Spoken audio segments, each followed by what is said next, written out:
खुलुमबाय बे समाव बड'लेण्ड इंखं टेलिभिजननि स्टुडिअ'आव मिथिका नार्जारि दिनैनि गाहाय रादाबफ्राव दङ। पबितरानि हादुक बिलोआव सासे मैदेर माउतनि जिउ गोमादों।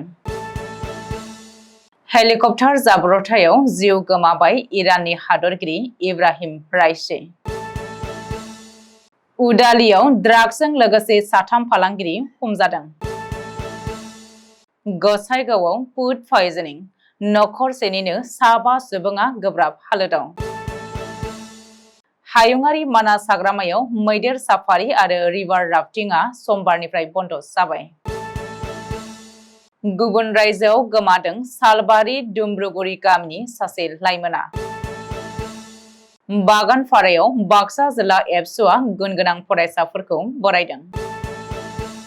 जाला कुमारिघाटा फोनांजाब लामायाव थानाय दारांगा दैमानि दालां बायस'नानै थानाया 1 बोसोर बारलांबाय। लकसभा बिसायख'थिनि सासे उदां बिजाथिखौ ग्रेप्तार। बांलादेशनि नोगोरारिफोरा भारतआव हाबफैखोमादों। गुवाहाटी किं र'डखौ बानायफुंनायाव गासै 3200 बिफांआ दानफायजागोन। बिहारनि बक्साराव उदां बिजाथि महरै आईपीएस आनन्द मिश्रआ बीजेपी दोलोखौ दै गांहोदों। दानिया फैदोनि आबुं रादाबाव।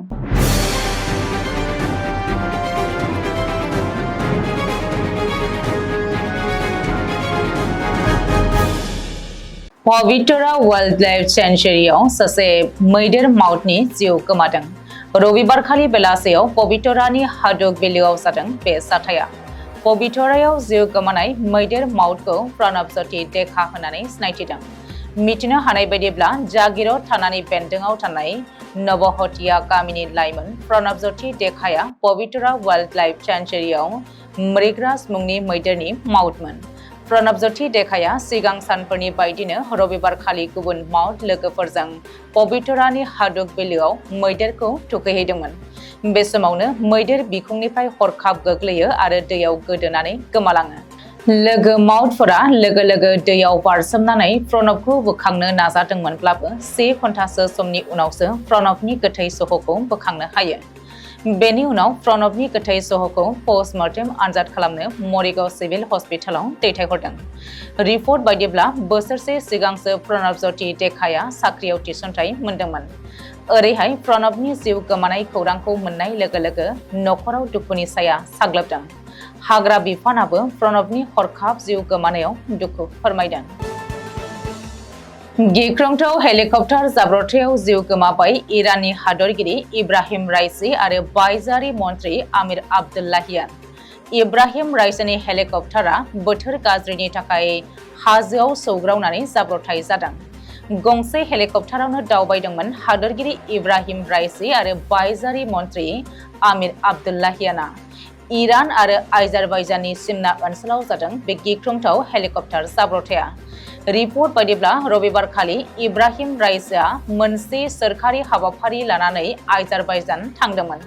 आजारबाइजाननिफ्राय गिदिंबोफिननाय समाव हादरगिरि राइसीनि हेलिकप्टारावनो दंमोन इराननि एक्सटार्नेल मिनिस्टार आमिर आब्दुल्लाहियाना। गंथाम हेलिकप्टारनि कनभय लानानै फैदोंमोन राइसीआ। नाथाय इरान आजारबाइजान सिमनानि गुदु हाग्रा ओनसोलाव जोबोद गाज्रि बोथोरनि थाखाय इब्राहिम राइसी आरो आमिर आब्दुल्लाहियाननि हेलिकप्टारा कन्ट्रल गोमायो आरो जाब्रबथायाव मोगा-मोगि जायो। नाथाय हादरगिरि हेलिकप्टारजों लोगोसे बिरफानाय गुबुन गंनै हेलिकप्टारा खैफोद गैयाजासेनो सफ्ट लेन्डिं खालामनो हायो। मख'नो गोनांदि इराननि हादरगिरि इब्राहिम राइसी आरो बायजोआरि मन्थ्रि आमिर आब्दुल्लाहियाना गिख्रंथाव हेलिकप्टार जाब्रबथायाव जिउ गोमानाय जाथाया बुहुमनाङै बयखौबो सोमोनांहोदों। बेनि अनगायैबो इराना इजराइलजों दावहानि थासारि सोलिगासिनो थानाय समावनो जानाय बे जाथाया गेदेर सोंथि सिखारहोदों। लंकानि उदालियाव ड्राग्स फालांगिरि हमदों। गोबांथार बिबांनि ड्राग्सजों लोगोसे हमनो हादों 3 ड्राग्स फालांगिरिखौ। रिपर्ट बायदिब्ला लंका पुलिसआ उदालि टेनियालियाव गोख्रों सिग्रोमनानै 3 ड्राग्स फालांगिरिजों लोगोसे गं 52 प्लास्टिक कन्टेनाराव आबुङै ड्राग्स जब्द खालामनो हादों। जब्द खालामनो हानाय ड्राग्सआ गासै 95 ग्राम। हमजानाय साथाम ड्राग्स फालांगिरिखौ फारियै आइनुल हक 35 बोसोर, नाजिमुद्दिन 20 बोसोर आरो साजिद आली 24 बोसोर होनानै सिनायथि होदों। बबेखानि हमजानाय साथाम ड्राग्स फालांगिरिखौ लंका थानायाव लाखिनानै जेरा खालामदों आरो बांसिनै मिथिनो थाखाय नायबिजिरदों होननानैबो सुलुङाव फोरमायदों। गसाइगावआव फुड पयजनिं जानाय जाथाया सोराङाव फैदों।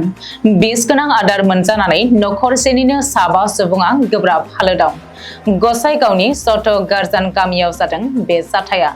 मिथिनो हानाय बायदिब्ला ब्रयलार दाउ बेदर जानायनि उनावनो खिनाय गोबानाय जानानै नखरसेनिनो गासैबो 7 सुबुङा देहा फाहामसालियाव थाहैनो गोनां जादों। रबिबारखालि सानजौफुआव दतमा बाजारनिफ्राय दाउ ब्रयलार लाबोनानै संना जानायनि दान्दिसे उनावनो नखरनि साफ्रोमबो सुबुङानो गोब्राब खिलाय गोबालाय जायो। बबेखानि बिस गोनां आदार मोनजानानै देहा फाहामसालियाव फाहामथाय लाहैनांनाय नखरसेनिनो 7 सुबुंखौ फारियै क्रेजु ब्रह्म, हिमांशु नार्जारी, अनजिमा ब्रह्म, तिलक ब्रह्म आरो मुखि ब्रह्म होननानै सिनायथि होदों।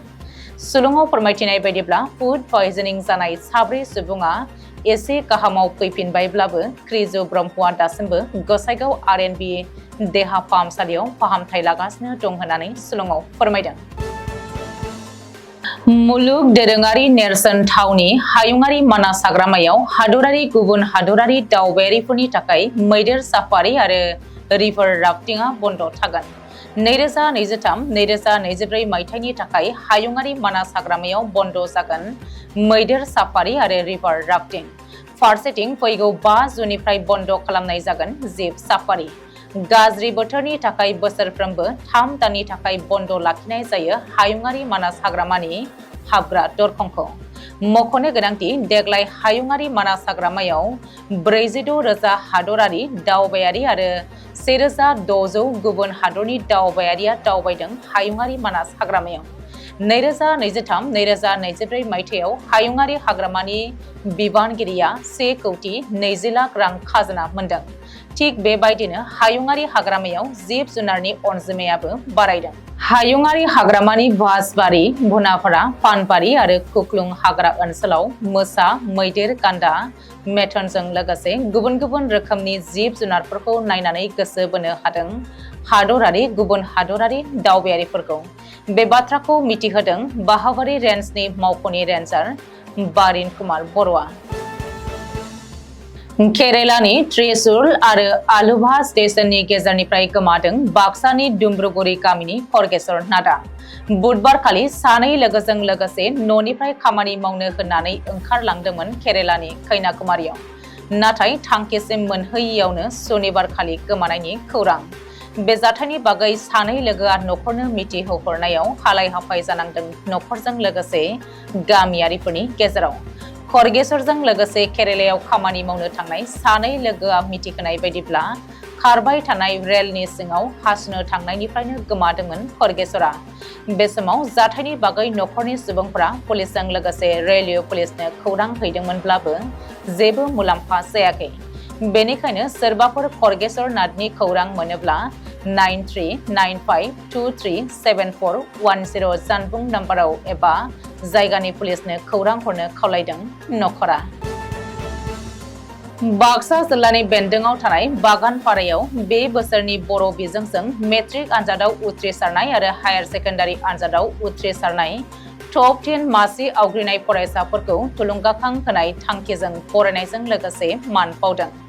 बाक्सा जिल्ला एबसुनि आफादगिरि उमेश दैमारिनि मासि लानानै सामलायनाय बे हाबाफारिनि गेवलां मेलखौ बिटिसिनि बुंथिगिरि खाथिराम बर'आ बेखेवनानै होयो।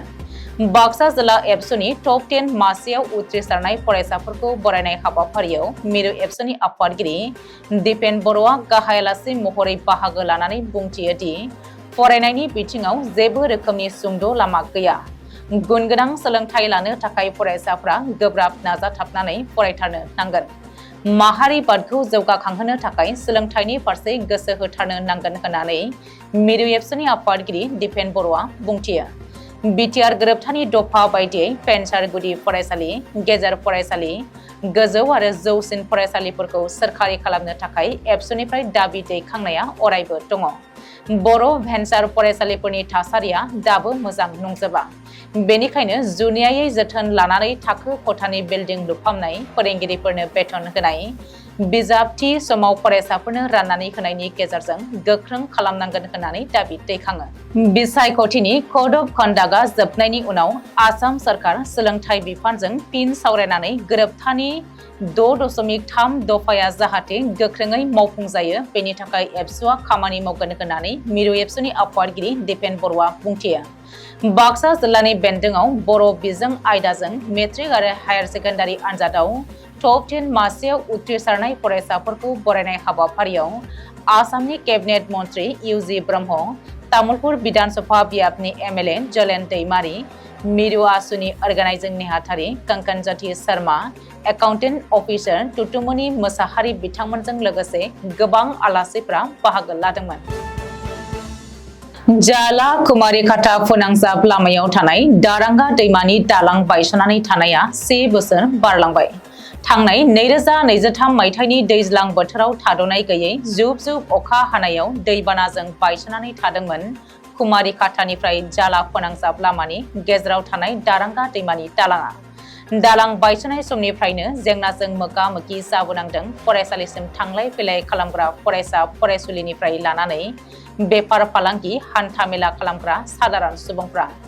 जेंनाजों भुगिनांनाय रायजो राजाफ्रा आसाम सरकार आरो बिटिआर सरकारखौ थाबैनो रायजो राजानि हान्था-मेला राहानि थाखाय गोदानै दालां लुफुंनानै होनो खावलायदों। बेनि सायाव आसाम सरकार आरो बिटिआर सरकारा मा राहा लायो समाजो फोरमायसिगोन।